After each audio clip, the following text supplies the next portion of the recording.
नमस्ते साथियों, आज हम आपको ले चलते हैं हिमालय की मुकुटमणि, उस पावन धरती पर जहां देवताओं के चरण छूते हैं, जहां अदम्य गोरखाओं की तलवारें इतिहास गढ़ती हैं और बुद्ध की करुणा आज भी हवाओं में बसी है। ये है नेपाल, भारत का रक्त रिश्तों वाला पड़ोसी, जहां पशुपतिनाथ के घंटे और लुम्बिनी के मंत्र एक साथ गूंजते हैं। क्या आप जानते हैं यहाँ की अतिथि देवो भव की भावना इतनी गहरी है कि मेहमानों को भगवान माना जाता है। जहाँ एवरेस्ट की चोटियां आसमान से बातें करती हैं और सीता की जन्मभूमि जनकपुर में रामायण आज भी जीवित है। चलिए खोलते हैं इस 100 संस्कृतियों के देश के वो रहस्य जो प्रकृति की वीरता और आत्मा की शांति का अनूठा संगम है। नेपाल दक्षिण एशिया में स्थित एक देश है। यह एक बहुत खूबसूरत दक्षिण एशियाई स्थलरुद्ध राष्ट्र है। नेपाल के उत्तर में चीन का स्वायत्त शासी प्रदेश तिब्बत है और दक्षिण, पूर्व व पश्चिम में भारत अवस्थित है। नेपाल के 81.3% नागरिक हिंदू धर्मावलंबी हैं।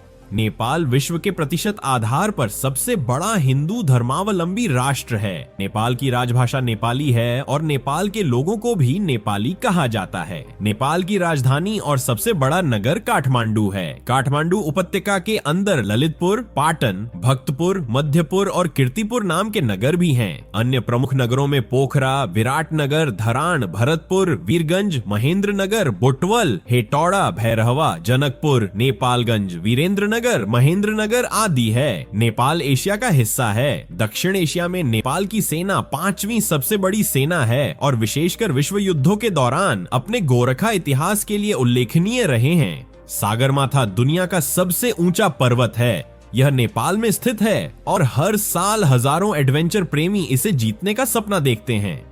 काली गंडकी गॉर्ज दुनिया की सबसे गहरी घाटी है जो एवरेस्ट से भी ज्यादा गहरी है। नेपाल में एक झील ऐसी भी है जो समुद्र तल से 4919 मीटर की ऊंचाई पर स्थित है। यह दुनिया की सबसे ऊंची झीलों में से एक है। नेपाल को नदियों का देश भी कहा जाता है। नेपाल का मौसम भी बहुत डाइवर्स है। यहाँ आपको उष्णकटिबंधीय ट्रॉपिकल से लेकर आर्कटिक जैसी ठंड भी मिलेगी। भगवान बुद्ध का जन्म स्थल लुम्बिनी नेपाल में है। नेपाल में कुमारी यानी जीवित देवी की परंपरा है। एक किशोरी को देवी के रूप में पूजा जाता है जब तक कि वह युवावस्था में नहीं पहुंचती। नेपाल में 80 से अधिक जातीय समुदाय और 120 से अधिक भाषाएं बोली जाती हैं। यहाँ की सांस्कृतिक विविधता अद्भुत है। नेपाली लोग नमस्ते कहकर अभिवादन करते हैं जो सम्मान और अपनापन दर्शाता है। गोरखा सैनिक अपनी खुकरी और बहादुरी के लिए मशहूर हैं। वे भारतीय और ब्रिटिश सेना में भी सेवा देते हैं और उनका नाम दुनिया की सबसे बहादुर सेनाओं में लिया जाता है।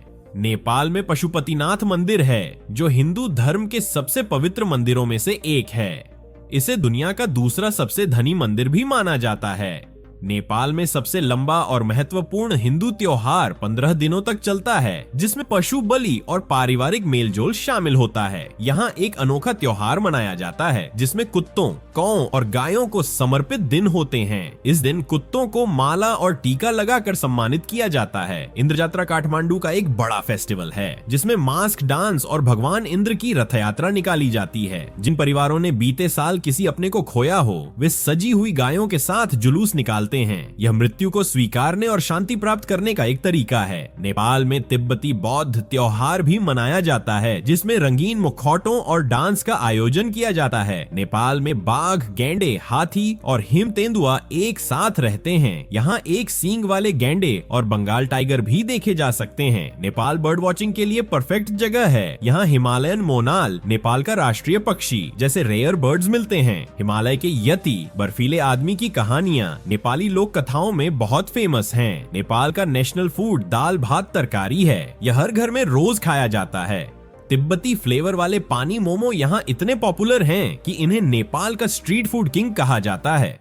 हिमालयी इलाके में लोग गर्म मिलेट बियर लकड़ी के बर्तन में पीते हैं। यह सर्दियों में स्पेशल ड्रिंक मानी जाती है। नेपाल की इलाम चाय दुनिया में अपनी खास सुगंध और स्वाद के लिए मशहूर है। नेपाल में 7 यूनेस्को वर्ल्ड हेरिटेज साइट्स हैं जिनमें पशुपतिनाथ, स्वयंभूनाथ और भक्तपुर दरबार स्क्वायर शामिल हैं। नेपाल का एक मंदिर सबसे पुराना माना जाता है जिसमें हिंदू देवताओं की प्राचीन मूर्तियां हैं। काठमांडू को लिविंग म्यूजियम कहा जाता है। यहाँ की लकड़ी की नक्काशी और आर्किटेक्चर देखने लायक है। है। तिब्बती बौद्ध परंपरा के अनुसार यहाँ मृत शरीर को गिद्धों को अर्पित करने की परंपरा भी है। नेपाल का राष्ट्रीय ध्वज दुनिया का अकेला गैर चतुर्भुज ध्वज है। यह त्रिभुजाकार डिजाइन में बना है। नेपाल के चंद्र बहादुर डांगी को गिनीज बुक में सबसे छोटे व्यक्ति के रूप में दर्ज किया गया था। दुनिया की सबसे ऊंची मैराथन नेपाल में होती है, जो एवरेस्ट के पास आयोजित की जाती है। नेपाल को ट्रैकिंग का मक्का भी कहा जाता है। यहाँ एवरेस्ट बेस कैंप और अन्नपूर्णा सर्किट जैसे मशहूर ट्रैकिंग रूट हैं। गाय नेपाल का राष्ट्रीय पशु है और इसे मारना गैर कानूनी है। नेपाल में गाय को बहुत पवित्र माना जाता है, इसलिए इसे सम्मान देना हर नेपाली की परंपरा है।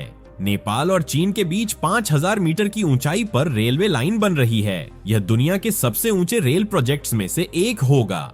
नेपाल का जोमसोम शहर हवाओं का शहर कहलाता है। यहाँ हवा की स्पीड 40 से 50 किलोमीटर प्रति घंटा तक पहुंच जाती है।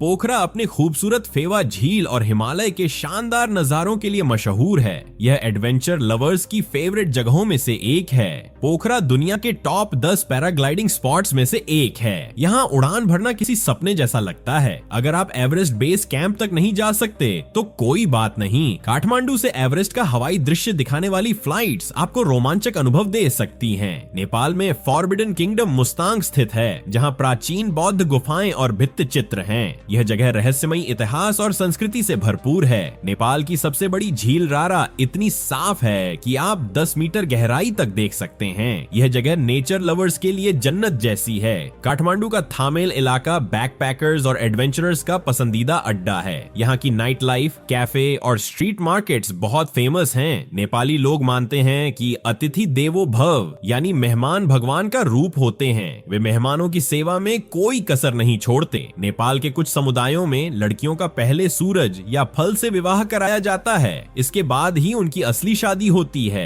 यह परंपरा उन्हें हमेशा सौभाग्यशाली बनाए रखने के लिए निभाई जाती है। 2008 में नेपाल ने राजशाही को खत्म कर संघीय लोकतांत्रिक गणराज्य की स्थापना की। नेपाल का राष्ट्रीय वाद्य यंत्र सारंगी अपनी सुरीली धुनों से भावनाओं को संगीत में पिरो देता है। नेपाल की पारंपरिक ढाका टोपी नेपाली संस्कृति और गर्व का प्रतीक है। इसे खास मौकों पर पहना जाता है। नेपाल में लोकता पौधे से बना हस्त निर्मित कागज दुनिया भर में मशहूर है, जिसे सदियों से नेपाल में तैयार किया जा रहा है। यहाँ आज भी ग्रामीण इलाकों में कठपुतलियों के जरिए कहानियां सुनाने की परंपरा है। बच्चों को नैतिक शिक्षा देने का यह अनोखा तरीका है। नेपाल का नया साल विक्रम संवत अप्रैल में मनाया जाता है और यह पश्चिमी कैलेंडर से 56.7 साल आगे चलता है। यहाँ सर्दियों की समाप्ति और फसल की शुरुआत का जश्न मनाने के लिए खास त्योहार होते हैं। नेपाल दुनिया में सबसे ज्यादा सार्वजनिक छुट्टियों लगभग 35 दिन वाला देश है। नेपाल दुनिया के सबसे सुरक्षित देशों में से एक है। यहाँ अपराध दर बेहद कम है। नेपाल में 4800 मीटर की ऊंचाई पर लोग स्थायी रूप से रहते हैं।